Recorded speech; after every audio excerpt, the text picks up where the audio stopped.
Game number 5 जो आपके x खेल सकते हैं, रीबॉन्ड रिलेशनशिप में चले जाएंगे और फौरन से आपको एहसास दिलाएंगे कि हाँ, मैं किसी और के साथ एंगेज हो गया हूं। तो आपको तसल्ली इसलिए रखनी है क्योंकि अगर तो उन्होंने 1.5-2 महीने के अंदर ही कोई ऐसा रिलेशनशिप बना लिया है तो 100% आपको भुलाने के लिए बनाया है और आपसे स्विच करने के लिए बनाया है। तो हैबिट्स स्विच करने के फॉर्मूले में मैंने आपको बताया हुआ है कि आपने किस तरह से स्विच करना होता है।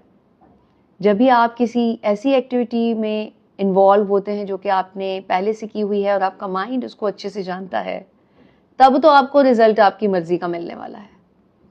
और अगर आप कोई ऐसी एक्टिविटी कर रहे हैं जो कि आपके लिए नई है, जैसे कि रीबॉन्ड रिलेशनशिप, नया इंसान है ना, अगर आप उससे कोई नए सिरे से रिलेशनशिप बनाते तब तो ठीक था, लेकिन जब आपके एक्स इस तरह का कुछ कर रहे हैं कि आपकी यादों से बाहर आने के लिए ये स्टेप उठा रहे हैं, तो यकीन रखिए कि वो कहीं नहीं जाएंगे और उनको मुंह की ही खानी पड़ेगी, क्योंकि उनकी नीयत ये है कि वो आपको भुला दें। आपकी क्वालिटीज उनको मिलेंगी नहीं, उनकी क्वालिटीज उनको हजम नहीं होंगी, तो किसी भी तरह से वो कहीं नहीं जाएंगे। ये सब बताने का मकसद ये है कि अगर वो ऐसी कोई गेम खेल रहे हैं तो प्लीज नो कॉन्टेक्ट ब्रेक ना कर दीजिएगा।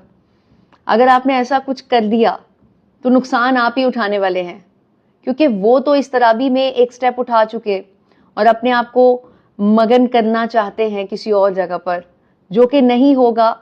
मेंटली प्रोसेस ही उनको इस चीज की इजाजत नहीं देगा। जिस तरह के मैंने आपको स्विचिंग का बताया ना, तो वो अमल उनको रोक लेगा। वो इस तरह से कि जब वो इतने थोड़े से टाइम के अंदर 1.5-2 महीने में हीलिंग प्रोसेस के अंदर किसी के साथ रिलेशनशिप बनाते हैं, तो यकीनन आपकी यादें उनके माइंड से नहीं निकली होती। तो ये उन लोगों के लिए एडवाइस भी है जो लोग इस तरह की हरकत कर रहे हैं। हीलिंग प्रोसेस को कंप्लीट होने दें, उसके बाद जो करना होगा कीजिए। और आपके लिए जो कि अपने एक्स को इस तरह की कंडीशन में देख रहे हैं, रिलैक्स हो जाएं और मेरे बताए हुए फॉर्मूलाज जो नो कॉन्टेक्ट के हैं, उसमें तो ना मैं जेलस करवाने का कहती हूँ और ना ही जेलस होने का कहती हूँ। अब आपने थॉट स्विचिंग का फॉर्मूला लगाना है, यानी कि वो एक्टिविटीज स्टार्ट कीजिए जो कि आपने पहले से की हुई हैं। पहले आप एंजॉय करते थे, जैसे क्रिकेट, जिम, कोई दोस्त या कोई ऐसी एक्टिविटी। अपने माइंड को उस तरफ लगाएंगे तो इस चीज़ की प्रॉब्लम थोड़ी कम होगी कि मेरा एक्स रीबॉन्ड रिलेशनशिप में है, कहीं मूव तो नहीं कर जाएगा। नहीं होगा।